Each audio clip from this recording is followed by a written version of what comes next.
Peace family, I am the black woman lover, the black man's brother, the culture teacher, hood healer, the ghetto witch doctor, the real OG. Hey mama, there go the CMOS man.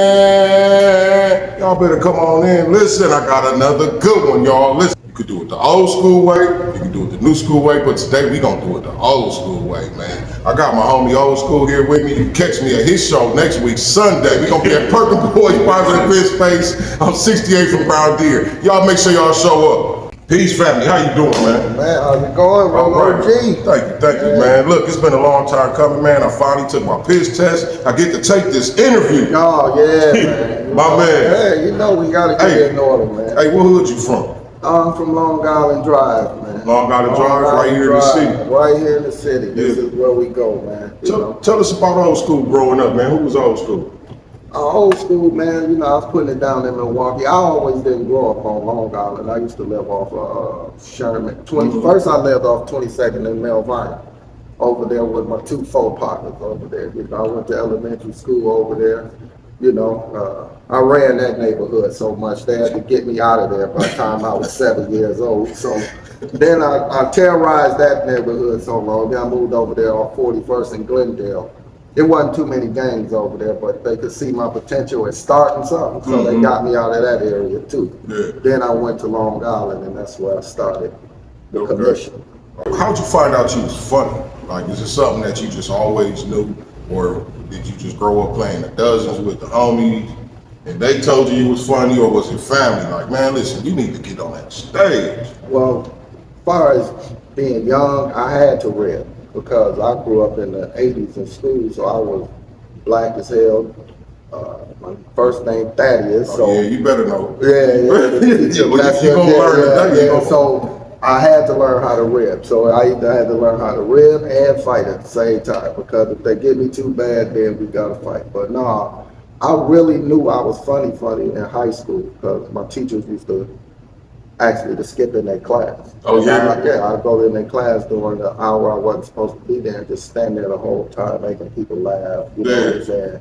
Doing that, my whole life, man, bro. That's all I do is make people laugh. That's how I diffuse a lot of situations too. Yeah. You know what I'm saying? But yeah, I've been funny my whole life, bro. That's what's up. That's what's happening, man. That's what's happening. Well, how'd you get into comedy?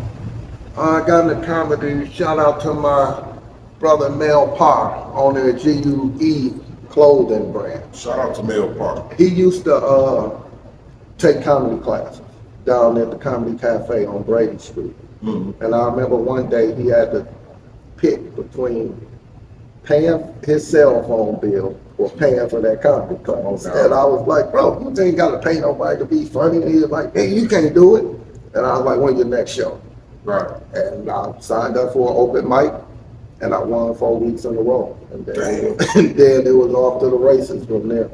Man, Comedian Tales, I went to one of their shows, one of their uncomparable shows down there on the east side. Yeah. And at the end of the show, he's like, oh, gee, you gonna have to get this mic one of these weeks. Oh, man, he scared the shit out of me, man. Man. Listen, that's how hey, all I can see is me getting on the mic and not knowing what the hell I'm gonna say. But I really feel like there's some parts of my life, you know what I mean, that I could talk about and make a motherfucker laugh, because I done told some stories about some shit, and the motherfucker done laughed, you know what I'm saying? And that's how it started off. So when I first started telling jokes, I only had 3 or 4 jokes. Yeah. And they was all based on my life. So I went and won the 3-4 weeks in a row. I forgot what it was, but I won.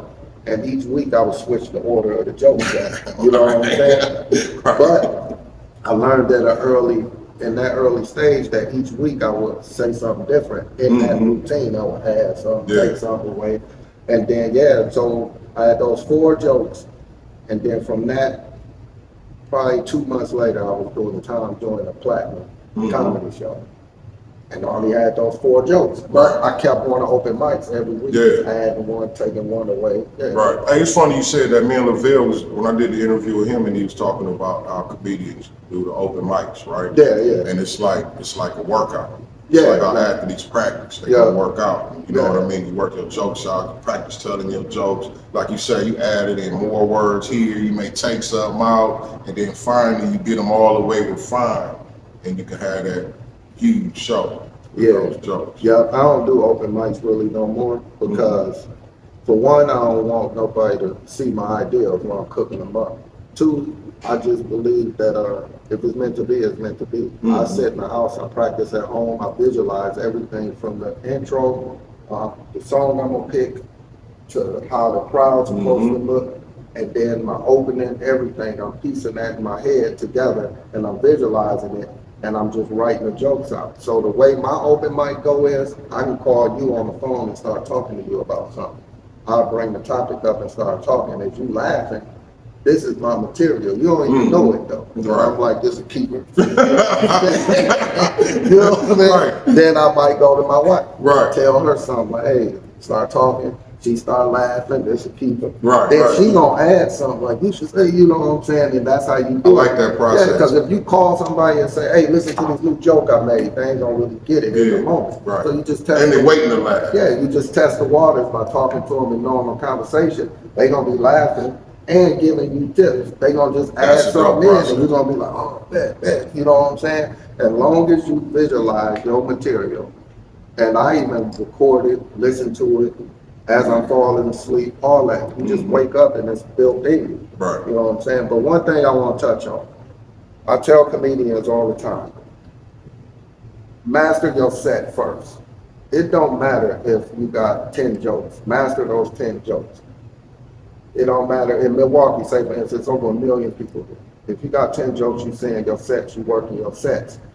10 million people ain't gonna see your stuff. Don't worry about that. Right. Just worry about perfecting it. Because one day you're gonna be in a position where you're gonna be in front of a big crowd and you're gonna need those jokes. Yeah. Polished, spitfire, everything. I think Kevin Hart was talking about that. He said they may do that for a year, travel the country doing open mics and different stuff for a whole year, working on one set. One set is just like a rapper.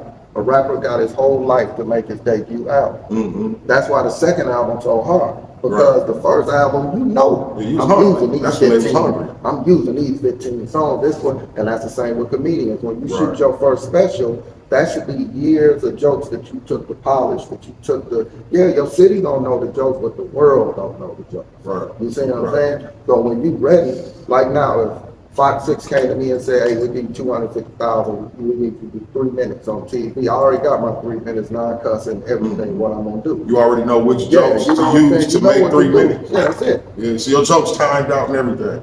Yeah, so basically I tell stories and stuff. So what they do is practicing at home by yourself, you could tell a joke and then once you're telling it, as you're telling it over time, you could break it down. You'll be like, okay, I've timed with this joke 6 minutes. Plus I talk slow too. So I'll be like, this joke 6 minutes. As I'm telling it, I'll take this line out, take this line out. Now I know it's like 4 minutes. So if somebody told me right now, old school, you got 10 minutes, I know I'm gonna tell about which 4 to jokes 6 jokes. and everything. Yeah, I'm gonna tell 4 to 6 jokes to knock that 10 minutes out. I done been in front of thousands of people and they got a timer on the stage. And you just watching that timer and you just cooking, you know what I'm saying? So put it this way, I never really went over my time. I went under my time, but I learned early, as long as you give them a fire show and know when to end your joke at the high note, they don't know if you did 40 minutes or 30. Right. You know what I'm saying? The crowd don't know. Right. Hey, you mentioned visualization. That is huge. Visualization is huge to any kind of creative. You know what I'm saying? Because I tell people, you got to be able to, before anything happens, you got to be able to think it. If you can't think it, you can't do it. Oh yeah, you know what I'm saying? If you can't see yourself doing something, you ain't gonna do it. If you can't see yourself killing a crowd, you ain't gonna kill a crowd. Yeah. You know what I'm saying? If you can't visualize it, that's so big. When I used to rap, I used to write my raps, and it's funny you said that. I used to write my raps, envisioning me performing in front of a crowd. People, Like how they gonna take to it while I'm rapping this in front of the crowd? This, you know what I'm saying? It's way different. But yeah, that visualization is something important, and I need people to understand that. Different people who care what kind of art you in, or what kind of art it is that you have. Everything starts right there. It starts right there. You got to be able to see it before you can do it. You got to be able to see it before you can do it, man. How long you been doing comedy? I think about 15 years, something like that, 15, 17 years, something like that. Yeah? Yeah. What clubs you start off in? Oh man, Nostalgia's. That was my remember first show. Nostalgia's one. Yeah. Man, I was everywhere. Nostalgia. They did have 2 of them, didn't they? Yeah. I used to get banned from a lot of clubs. How you get bad, man? Been doing it, you know what I'm saying? I was fresh off the streets. Oh, yeah, I get it. The antics Okay, that come yeah. with the show. Tell me when you fell through the table. Sneaking bottles in. Shout out to Pimp Snoopy. I did a show at his club, lit it up. Yeah. Got excited afterwards, stood on a glass table with some Timbs on, crashed through the table. Damn, you gotta go. You Yeah, gotta they go. drugged me up. And they said, you killed it, but we finna throw your ass up out of here today. You know what I'm saying? They kick us out everywhere. You was there too. Yeah, it's been the whole ride. But hey, we going out of town on the road, about to get jumped on by about 3-4 carloads of essays. Oh, man. Because I smacked this car, man. You know, Damn, this nigga. This is Milwaukee. this was in Indiana doing the show that night. Rest in peace to the homie Marcus Combs. Yeah, Because he was a real one for Yeah. the shot. He was going to get it down. Yeah. When I hit the car, first of all, my team already know. They told me, man, don't be drinking too many beers. But I was sneaking off on them. You know? So I want to go outside and stunt the rim. So I'm like, Yeah. man, I catch me outside. Back, smack them. They jump out the car. They own me. They got me pressed. But they come running, and Marcus Combs, man, he run up, he for the shot, he run up, he like, I want the biggest nigga, I want you, you know what I'm Right. saying? But we calmed it down, though, and like real Milwaukee fashion, we took care of the Yeah, if you got yourself in Milwaukee, man, you got Yeah, yourself. took care of the repairs. Well, I tell you, ain't nothing everything. like getting into it out of town, man. That's some scary shit. Yeah, Boy. That's some scary shit. Got a long way to go to make it home. About Yeah. 50 of them niggas, So, bro. Savoy, we used to put it down at Savoy's. They used to have Friday night comedy. Now, the thing I learned about doing Savoy's, those shows, Prentice, who used to own it, didn't want no cussing. No cussing. So, I would get up there and cuss anyway. But I would be killing it so hard They couldn't stop. that they couldn't stop it. But I learned that it wasn't that I was cussing, it was the words I was using. So I used like ass, damn, Oh, stuff yeah. like that. I Mild wasn't using- cuss word. Yeah, I wasn't using the MFs. The filth, flying Right. filth. I don't never say, it's a lot of words. I don't use fat, none of that. Because I know that any of these things could trigger the audience. You know what I'm saying? So I learned that it ain't about cussing, it's just about how you say it, how you do it. But Savoy used to be So cracking. you real mindful. You real mindful of the audience. Oh yeah, While yeah, doing you your got show. I it. know a lot of comedians, they don't give a fuck. They gonna say whatever and get that shit out. I done seen comedians get up there and go in so hard on somebody in the crowd, but you gotta realize you gotta get off the stage, bro. Yeah, you gotta lead this way. You know what I'm saying? And I'm from the streets, bro, so I don't usually go around just talking about messing with people. Because one thing I learned, bro, is a lot of people come to the comedy show because they grieve and they hurt you. They going through something. I done ran to people who come up to me and tell me, man, I just buried such and such. This the first laugh I had, and they'll thank you. You be Yeah. like, man, if I'd have told that person down and start trying to, you know what I'm saying, humiliate them, then it would. They may go on a lie themselves. They don't tell you what happened after that. Yeah, I seen a read the comedian. crowd. I seen a comedian talk about a chick in the crowd so bad that his last ending to her was, and I know what I'm saying is right because your nigga ain't never even stopped. And when she said that, he said that, they got into it, that couple, they got fighting at the front door, you know what I'm saying, because dude didn't stand up for her. But dude was probably in the mindset of, we in a comedy show. You in the front row, talking Yeah. loud, but she was like, no, I'm not the show. That's a thin line. You know It's a what I thin line when you're at a comedy show, you know what I'm saying? Because I know comedians, they making jokes. Yeah. You know what I'm saying? It's about the jokes, it's about the laugh. But then there be some serious stuff going on too. Oh, You know yeah, what I yeah, You mean? can't get lost in it. Yeah, You gotta yeah. hit it and move on. Yeah, You can't just yeah. dig into somebody. I just recently found out that's called bullying. Yeah, it is. Yeah, with comedian in the comedic world, that's Yeah, called yeah, bullying. yeah. You know what I mean? When you just get on somebody and you don't let them off. Don't let of off them, you know of what I'm saying? Especially somebody in the crowd. Mm-hmm. If it's somebody else in the show, I feel like that's cool. You know what I'm saying? Another etiquette thing that I never knew until recently. Going to comedy shows, I always thought it was cool to go to the comedy show and talk a little shit to the comedian while they on stage. And I just found out, like, dog, they don't like this No, shit. That is disrespectful. Yeah. You fucking they show up. Yeah, you're throwing the vibe off. And then, too, a lot of comedians, the truth of the matter is they don't know how to bounce back from that. Yeah. They don't know how to Right. handle Just that. like you said, they didn't perfect their Yeah, jokes. yeah. They didn't perfect their Yeah. routine. And timing. Yeah. If you only got so much time, I can't lose my time heckling with you back Yeah, and forth. yeah. I only got 10 minutes of it. Yeah. So you messing up my show by talking to me Right. on stage. Oh yeah, then that too. You taking up my time. And Yeah. and this is something that helped me with memorizing jokes, and the crowd it blows them away every time. So I could be in the middle of a set telling a joke. This person starts saying something. I'm gonna stop the joke, handle this person, then go right get back to the and- joke. Or I done did it to where I'm telling the joke, stop telling the joke, go into another joke because I tell them, man, a new joke just popped in my head, and I tell the joke, make them laugh off that, then finish And then that go joke. back to the and joke. then they'll be like, oh You God. we're But that's, perfecting it. like you said, going back to music, that's no different than a rapper learning all his stuff. Mhm. And this is how Jay-Z do it, for those who don't know it. He'll write all this stuff at home, come up with all that stuff, and he work on it so much in his mind that he memorized this stuff. So when he go to the studio and you play 60 beats, he already got 60 verses in his head.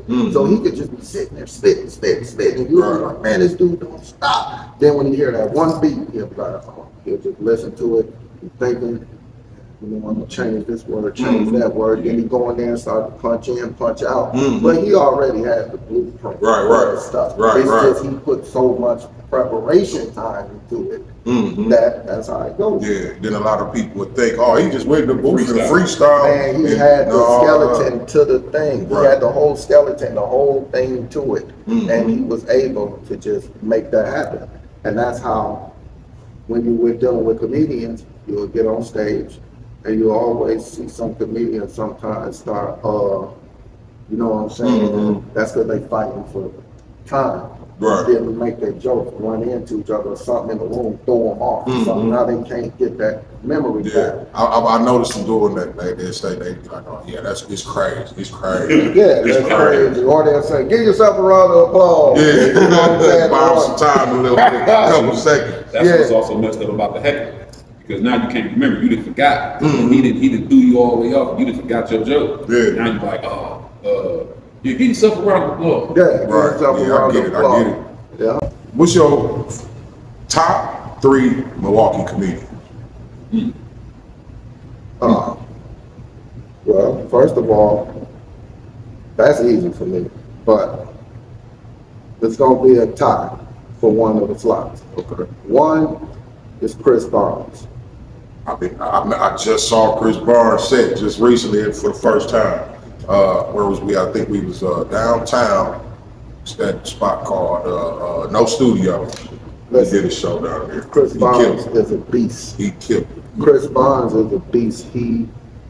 I watched him come headline shows. He'll get up on stage with no material. He'll look at the room, and then his 45 minutes is live talking about the room.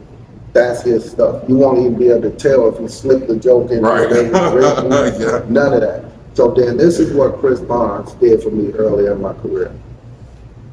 I first watched him perform and I was like, man, this dude is a monster. But then he took a liking to me and he was like, man, can I start recommending you for shows? So I was like, yeah, bet. So the first show he recommended me for was at this spot on 27th at Atkinson. And I used to have this cuckoo cow joke I used to tell. But I didn't know this was cuckoo hood. This was before that cuckoo, right? So I go in the bar and tell a joke, they giggle. Then I tell another joke, and I go into the cuckoo, and they just looked at me like, show on, you know what I'm saying? But I hit it. So Chris, come to find out, he was testing me because he didn't say it was gonna be comedy, nothing. I just walked in the bar, he cut the music, gave me the money. Right? So then Chris started talking to me about doing white noise. I was scared of that, and he was like, man, the same jokes you tell here, tell at the white places because they want to come into your world too. Anyway, You know what I'm saying? It's just like since the beginning of time. it's just like 100,000 white kids rapping Little Baby Yeah. word for word at the show because they want to be in this world. That's right. So with Chris giving me that game, man, I done did shows where the club been so white, where my intro has been Elvis Blue Suede Shoes or something. This is all the music they have available, bro. You know what I'm saying? And I go in here and murder That's it. funny in itself. Serious, dog. That's funny in itself just to see it, right? Yeah, murder it, dog. You know what I'm saying? And Yeah. I'm like, man, so Chris gave me confidence. Chris, you gave me the confidence, the ability to believe that I could do more than just urban rooms or stuff like that. The comedy worldwide, it ain't no color. It ain't none of that. The second one is Chastity Washington. Mm-hmm. Chastity Washington, because she's one, not just a female comedian, monster comedian. Mm-hmm. Monster. I watched Chastity when I first started doing rooms on North Avenue with 30, 40 people.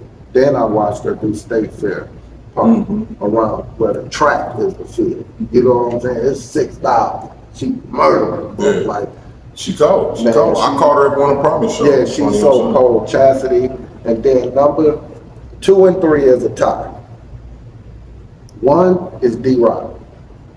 D-Rock, hands down, is one of my all-time favorite comedians, hosts, everything. He a All-time legend. favorite. He a So this is legend. local, national. Yeah. Okay. Come on, D-Rock. D-Rock will be in my top 10 comedians somewhere throughout the world. Because the reason I say that, I watched D-Rock go in a room where the room is completely dead, where they ain't in the mood for no comedy. They ain't, you gotta pick the vibe up, and D-Rock gonna go out there, man, and he gonna peel the layers back until before the first act come on, the whole room wide open. Wide open.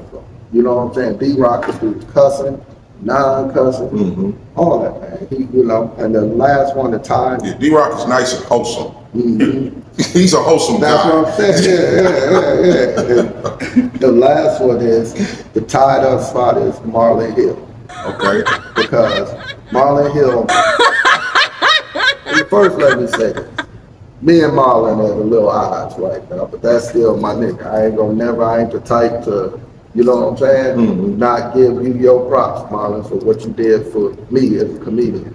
What Marlon did was taught me how to do clean comedy. Because I used to go to his room and do his rooms, and he'll say, no cussing. Cool. I go there, do my little 10 minutes, think I'm gonna get through. I get through it, all that, but then Marlon started doing this.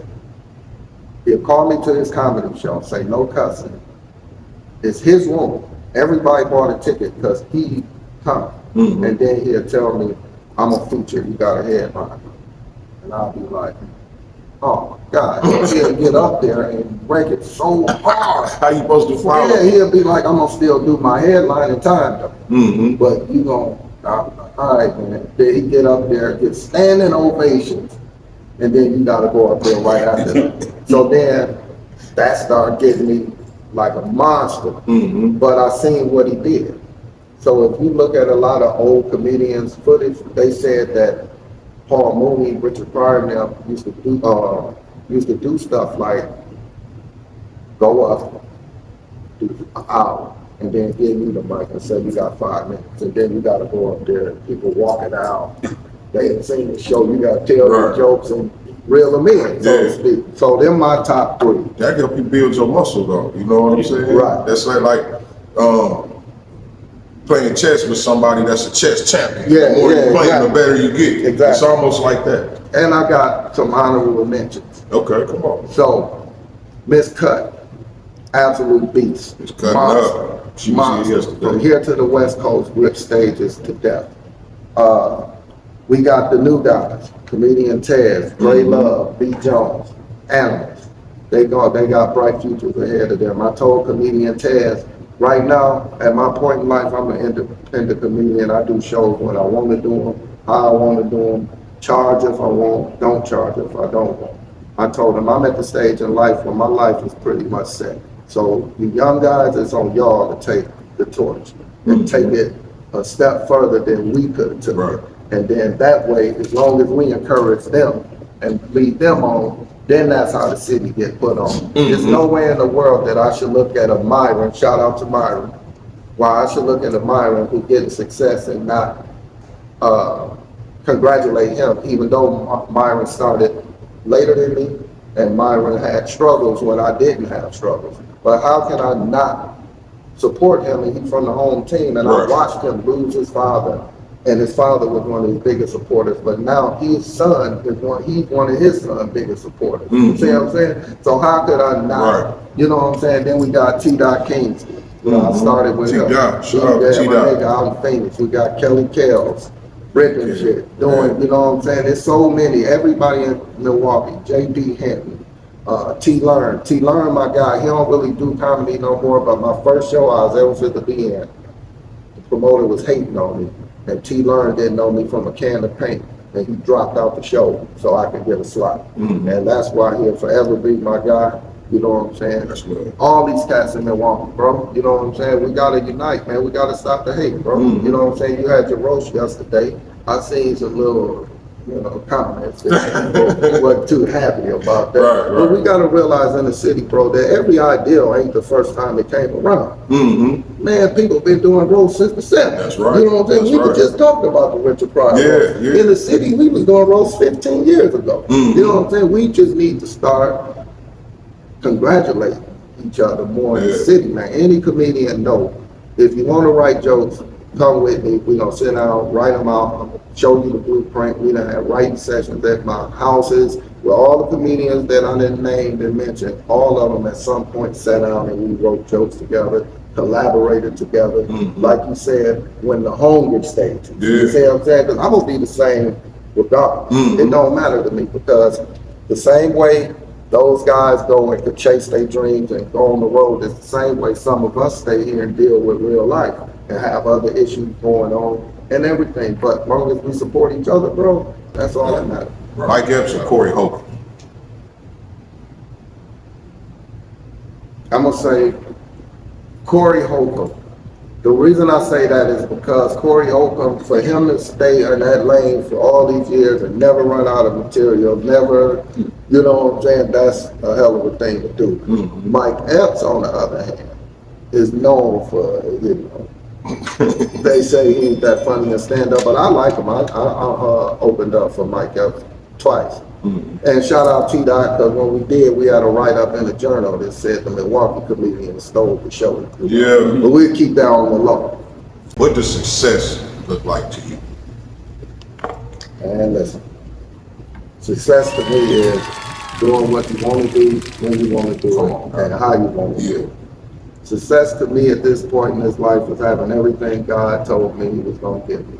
Food, clothing, and shelter. Yeah. You know what I'm saying? Come on, As long as I got that, I succeeded. Because every day I could wake up, do what I want to do. If I want to go out on the corner right now and find like outside your studio with a speaker and tell jokes all day and make people laugh, that's my success for the day. Because that's what I want to do. Right. I don't measure my success on what the world do. Because that's how jealousy and envy creep in. That's how you start looking at this guy thinking he got a shot that you didn't Right, get. right. And all this, not even realizing that the game has traction and it has non-traction. So this person could be up and booked and stuff and Right. slow down. But now that you up and booked, it's on you to bring them in. So my success, bro, is just having the necessities that I need and being able to do it, my craft, when I want to, where I want to, and how I want to. Yeah, that's it. Like the That's it. show we got coming up Saturday, I told my team, I think it should be free admission. Because I could do that. Yeah. I ain't chasing a dollar and Right. stuff like that. Right. So You know, that's why I only charge $5 for the. Yeah. Hey, look, and B. Jones, when they had fun with that shit too. No. $5. Who paid $5 again?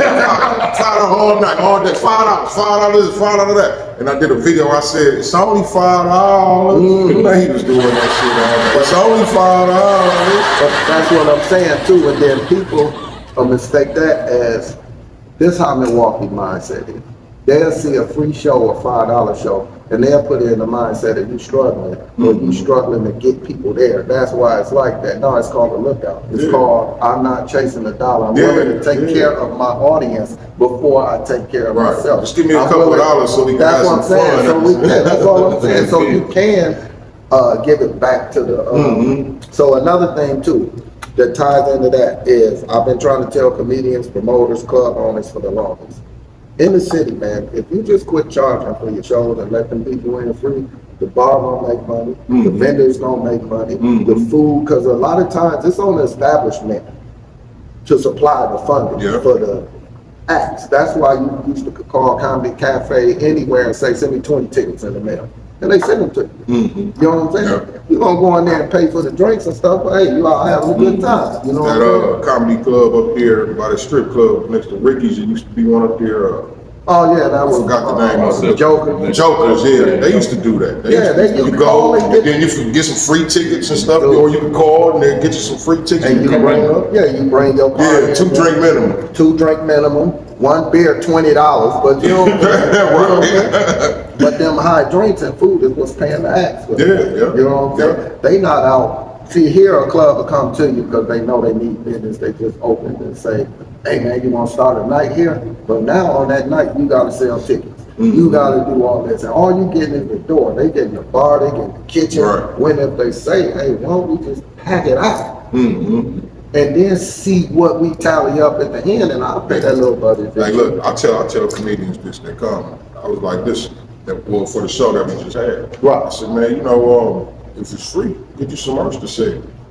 If you ain't making no money, you need to keep some merch around. Get some hats, get some t-shirts. Yeah, man, or get You know a damn what I'm job. saying? That's what you do, man. Hey, look, that's something that I went into on the interview, right? We was talking about getting a job. Like, man, you gotta get a job. You can't just think comedy itself here in Milwaukee gonna support you. You know what I mean? Because it ain't. You know, it ain't. Put it this way, my wife would not tolerate the things I do if I didn't have a job to provide. That's just how it go, bro. Like, you gotta, That's right. It's been times, bro, where I was doing shows where I had a sick grandmother in the nursing home that I just cared for, and I had to go run and do the show, leave there, go back, do that. My point in saying is, bro, this is real life.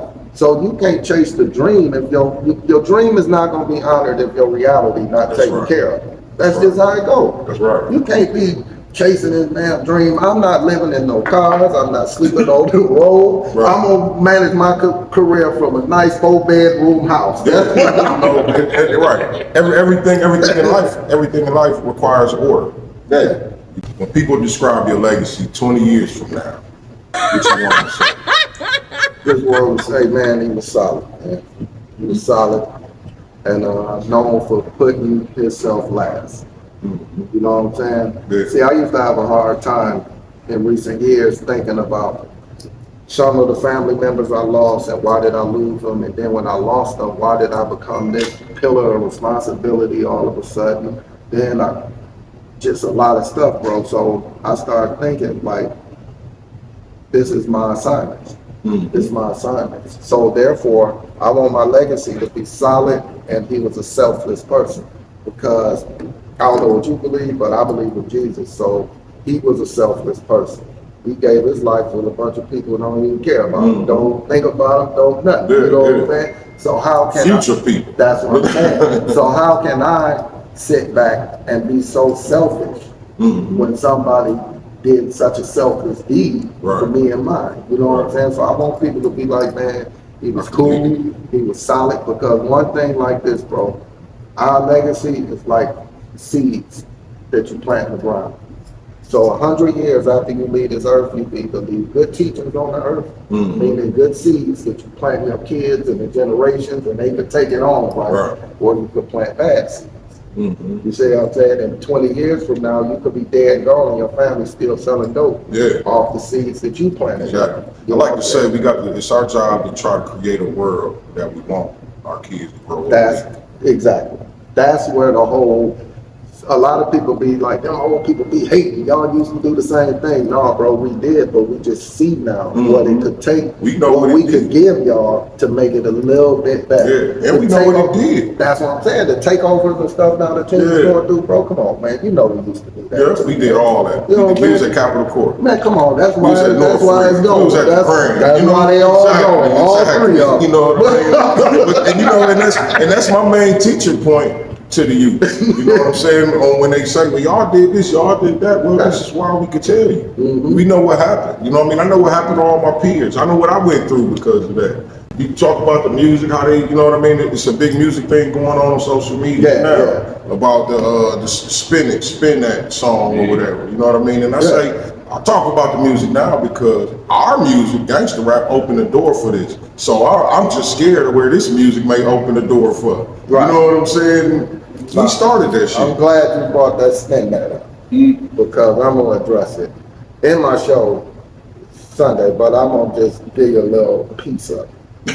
So my thoughts on a spinning song is To all the men rappers who failed me once again. It's the third summer in a row that the women is running the game. Straight up. Now, I'm not gonna condemn her for the song because it's a banger. I like it. It's You know fun, what I'm ain't saying? it? It's That fun. motherfucker fun, ain't it? But also, that's where she came from. Mm-hmm. They came in the game scamming. Yep. JT did time in prison for scamming. All that. That's their hustle. That's what they came from. So for 30 years, we've been rapping, listening to Jay-Z rap about his come up. This dope. He'll get on stage right now and still rap about some dope. And we gonna respect it because that was his struggle. Why we can't respect her struggle? Right. She ain't telling people to go scam it, just like they ain't telling you to go out and rock something up Right. and go get it. They just speaking on where they come from. And what is Florida? The home of scammers. Hey, and a lot of the time, well, all the time, you know what I mean? Hip hop reflect what's going on in the community. That's what I'm saying. You know what I mean? That's what I'm saying. That they're not even looking at it like it's something that. So when they stood up for it at the BET Awards, and NDRE was salty, right? That crowd didn't stand up for Young Miami because she was rapping negative. They stood up because they seen a young black woman that was dealing with Diddy, that when that scandal went down and she was separated, she knew she was going to be blackballed in certain areas in the industry.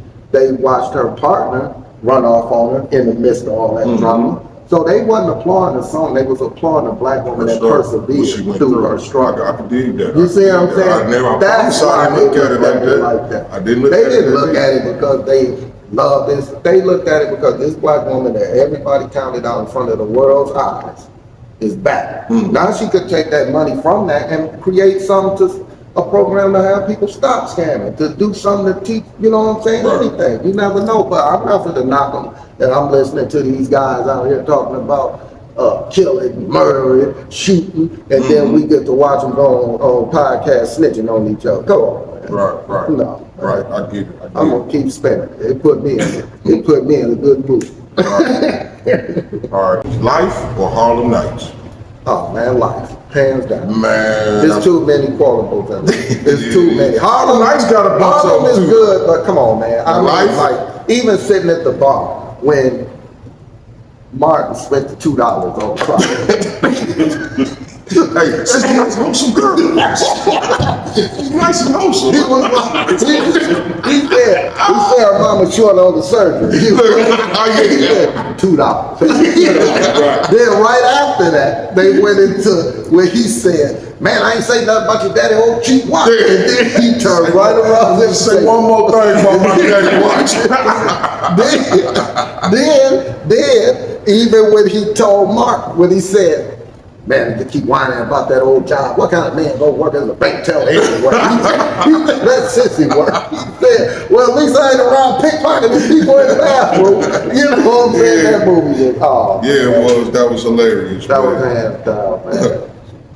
All right, now let's go with the funniest national comics. Oh. Our favorite national comics. All right. Eddie Murphy is one. Eddie Murphy, Delirious. That's when I got hooked on watching stand-up. When I watched Eddie Murphy Delirious, watched him talk about his family, different bits. Martin Lawrence, hands down, one of my favorite comedians. His stand-up was monstrous. Def Comedy Jam was made for Robert Harris. So when Robert Harris passed away, Martin had big shoes to fill, and he filled them. Yeah. Then Martin took the blueprint from, a lot of people don't know, took the blueprint from Richard Pryor back in his movies and started creating all the characters. That's the same thing Eddie Murphy did. Richard Pryor was He the started first it, one yeah. being 6 characters in the movie. Yeah. Was that Which Way is Bustin' Loose? One of them. Which way is up? Yeah, no, Which Way is Up is with the kids. Okay, yeah, that's right. That's right. But it was the one where he was the preacher. He was all of it. Yeah, he played everything. Yeah, I like them Earthquake or Monster. Of course, Money Back, you know. Yeah, but I'm going to give you one comedian that paved the way, and that's Sinbad. Yeah. Sinbad used to do whole time HBO specials with not one cuss word. Sure He was did. the first comedian making millions of dollars. Yeah. You know what I'm saying? Sinbad never get the credit that Yeah, he he should. did. He was popping when Def Comedy Jam was opening it up for black people. That's what I'm saying, Right, man. you're These the guy, they was the rock A lot stars of of the times 80s. forget about Sinbad, man. And think about it, he just had a stroke and came back and finna start performing. Is it? Yeah. Okay. Yeah, Come man. on back there. Come on back there.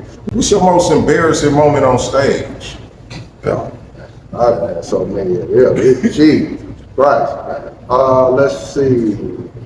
Okay, the reason I don't like doing private birthday parties is because sometimes people is unruly and stuff. So I did this sweet little 80-year-old lady birthday party, right? I come with a whole speech prepared before I get to performing. So let me tell you comedians out there, if you're going to do a birthday party, wedding, reception, anything, just get straight to it. Skip the speeches, all that. So I came out, I had everybody stand up. Everybody.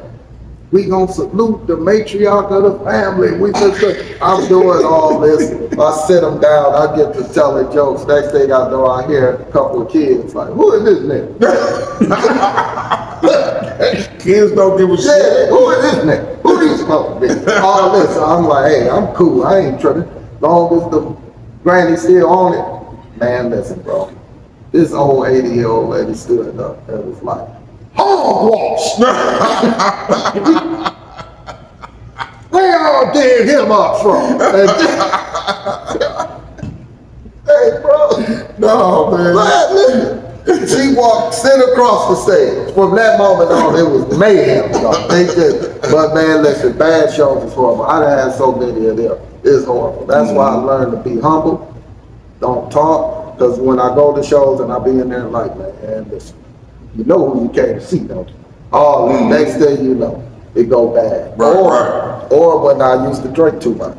I don't really mess with the drinking now, but I used to drink beer. I drink about 10, 12 beers before I go on stage. You know what I'm saying? Then it be that time where you stand up and be like, oh, you be like, I don't remember a word. Oh, man. But yeah, Hey, that's crazy how alcohol make you feel like you do a better show. that's wrong. That's why you might take you a little sip. But I remember this comedian Ballhead told me a while ago. He was like, this was years ago. He was like, old school, you're an animal.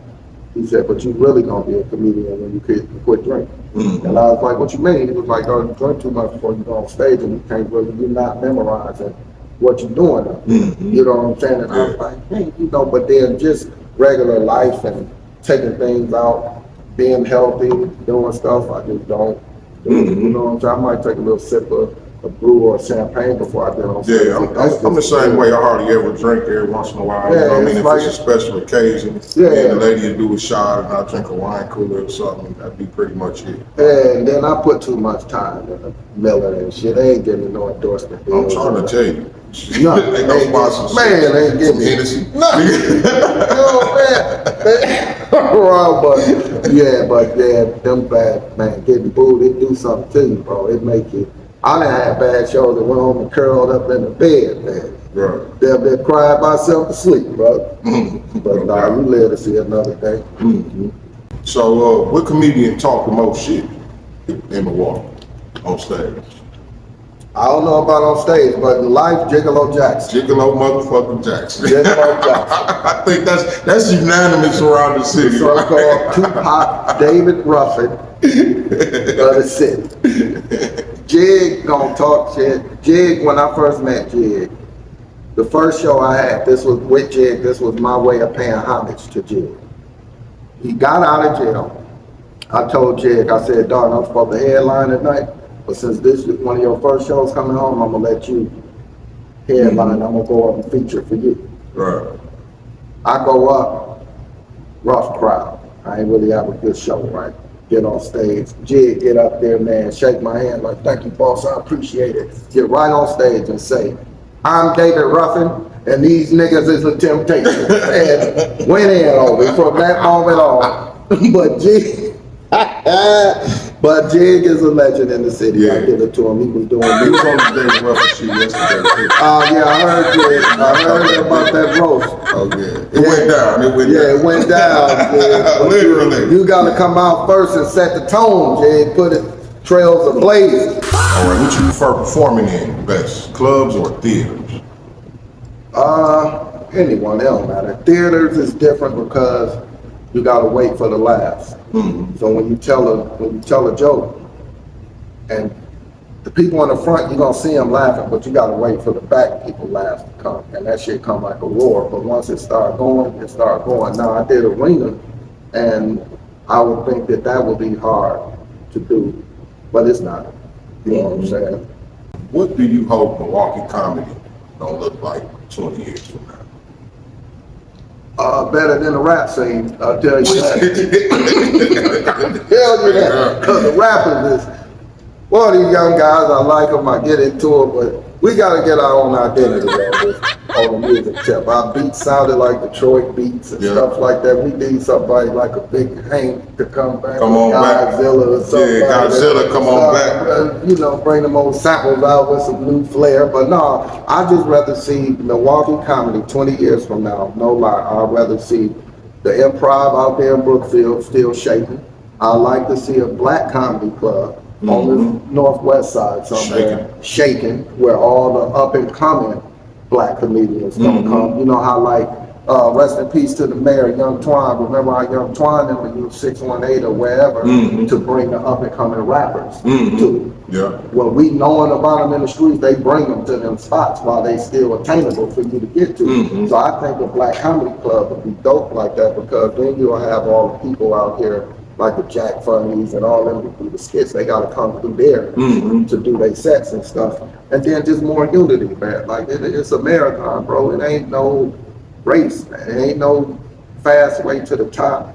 And then you never know who's gonna be at the top when you get there. That's right. And you need that pull to get you up, because in Milwaukee, man, listen, the hate is not worth it. I'm old school. You can take me the way I come, but I'm gonna always be me.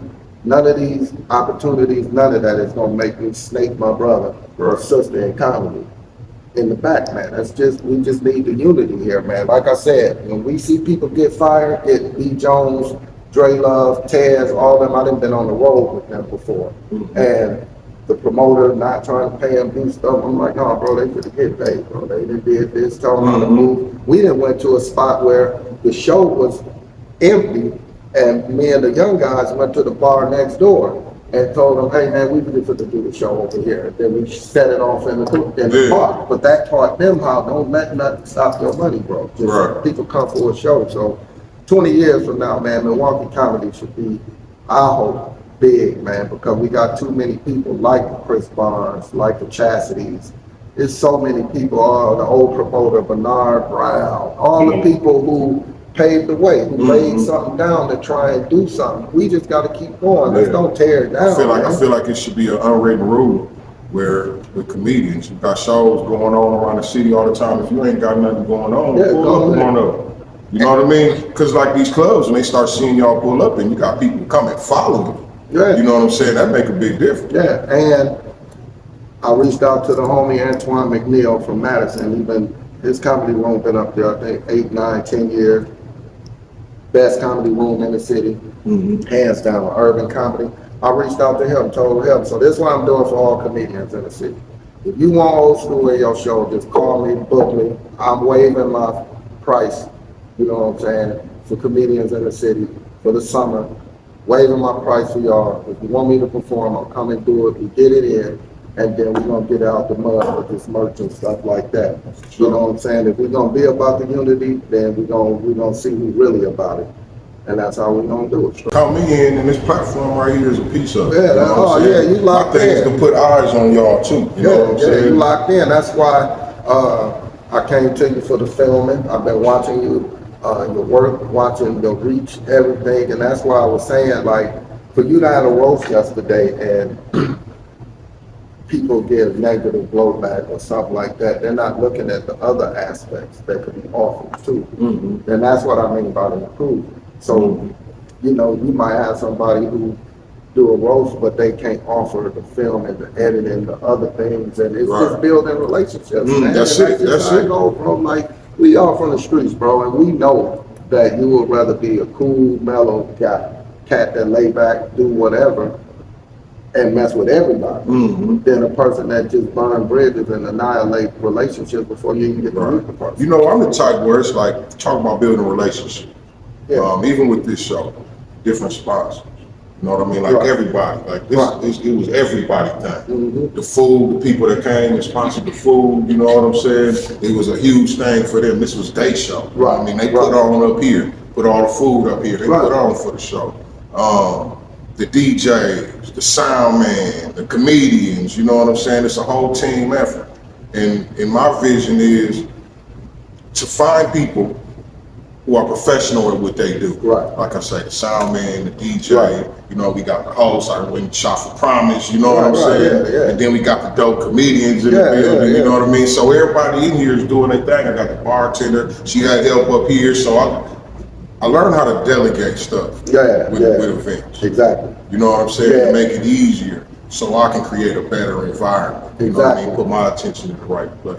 And- And that's the thing, like when you talk about unity, you know what I mean? And that's what it looked like. We all pieces to a puzzle. Yeah, If we can man, figure out that's how what we we all gotta fit do, together, bro. shit, we could go a long way That's together, what I'm real saying, bro. fast. And you said Promise, he was the host, right?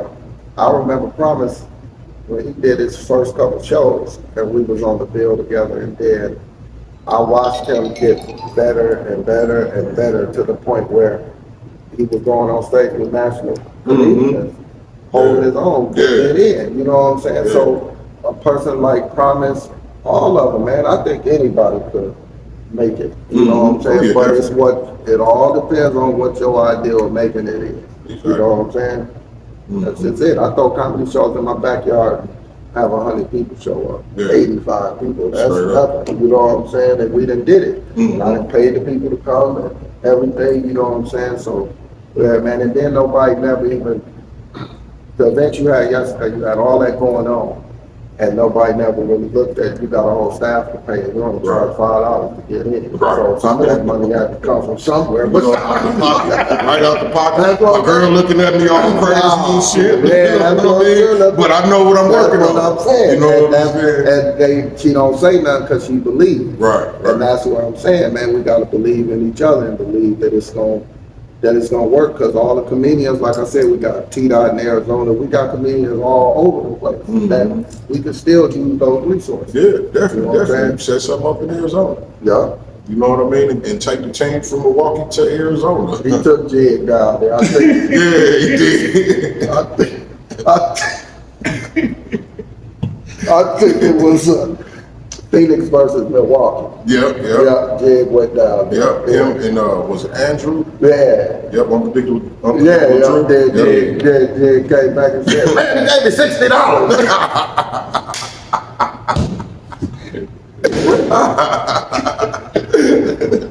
Hey, Jig, cool. Hey, he had a million jokes with me. He was like, man, I got this little ass belt for a trophy and $75. I don't need this motherfucking money. I don't need Who said that, Jig? Yeah. He'll be selling fish dinners this week. Nigga, you need that $75. Plenty be lasagna day. You don't want that 75 to pull up. But no, that's Jig, though. That's my nigga. No man. doubt, no doubt. Milwaukee legend, Jig, I was in the movie with Jig, and I played the pedophile in the movie, right? Serious, man. C.L. Woodson, man, he did it to me, man. He told me, he said, yeah, I got a role for you. I said, thanks, OG. Like, yeah, it's raw. I said, raw. He said, raw dog. I said, I'm gonna be killing you. He like, something like that. Right. Man, I show up there, they thought about I had to peek at the little boy. Well, I had to fake like I adopted the little boy. Then that night I peeked at the door and did it. Oh, man. The fades go out, right? So the first bad part was I took the script home and laid it down. My kids found the script. So they was in high school, so they start reading the script. I'm walking past, now my son puts his hands over his butt and stuff. And I'm like, He got jokes. yeah, I'm like, man, what's going on? And they like, you a raper. And I see that. So after that, What movie is this, man? leave it at the altar. Leave it at the altar. CL Woodson. Okay, yeah, I gotta go It's a find dope that. storyline. So, dog, I get to the premiere. I'm sitting at the back of the movie theater. Jig all them up front. I'm in the back. I'm sitting behind some people, and the story come on. I see my picture. I come on the screen. The people saying stuff like, "Look at this guy. Man, he's so nice.